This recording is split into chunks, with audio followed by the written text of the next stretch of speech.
হাতি হত্যার বিচারটা যেন হয়। এলাকায় বলেছিলাম যে আমরা ন্যায়ের পক্ষে কথা বলবো, ইনসাফের পক্ষে কথা বলবো। তখন অনেকে হাত ধরে বলেছিল, হামজালা ভাই জাতীয় সংসদে যখন যাবেন একটু বললেন হাতি হত্যার বিচারটা যেন হয়। যে সন্তানটা ন্যায়ের পক্ষে কথা বলেছিল, ইনসাফের আওয়াজ দিয়েছিল, আমাদের মতোই যুবক মাননীয় স্পিকার, তিনি এই যে স্বপ্ন বলেছিল এক সুন্দর বাংলাদেশ করবার, রাস্তার ভিতরে সেই স্বপ্ন থামিয়ে দেওয়া হয়েছে। এই বিচার যদি না হয় তাহলে আমাদের মতো আন্দোলনের নিরাপত্তাও রাস্তায় কেউ দিতে পারবে না মাননীয় স্পিকার।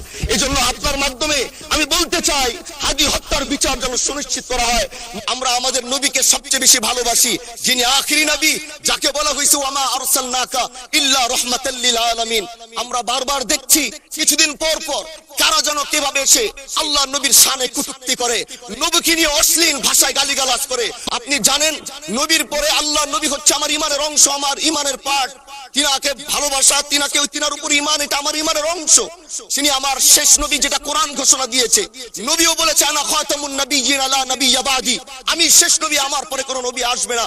কিন্তু মাননীয় স্পিকার, দুঃখের সাথে বলতে হয় বাংলাদেশের এরকম একটি পার্ট রয়েছে যেই পার্টের এক অংশ মানুষ তারা নবীকে অস্বীকার করে, তারা মুসলমান দাবি করে।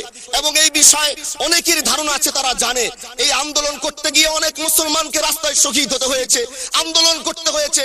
স্বাধীনতার পর থেকে আজও সে আন্দোলন চলছে, কিন্তু আজও পর্যন্ত সেটা পাইনি। আমি মাননীয় প্রধানমন্ত্রীকে বলবো, আপনি বাংলাদেশে একটি ইতিহাস রচনা করে যাবেন। আপনার মাধ্যমে যদি এটা স্বীকৃতি পায়, যারা নবীকে অস্বীকার করে তারা কোনোদিন মুসলমান থাকতে পারে না, এটা আইনের মাধ্যমে, এটা বাংলাদেশের পার্লামেন্ট থেকে ঘোষণা হবে, সেটা আমরা চাই।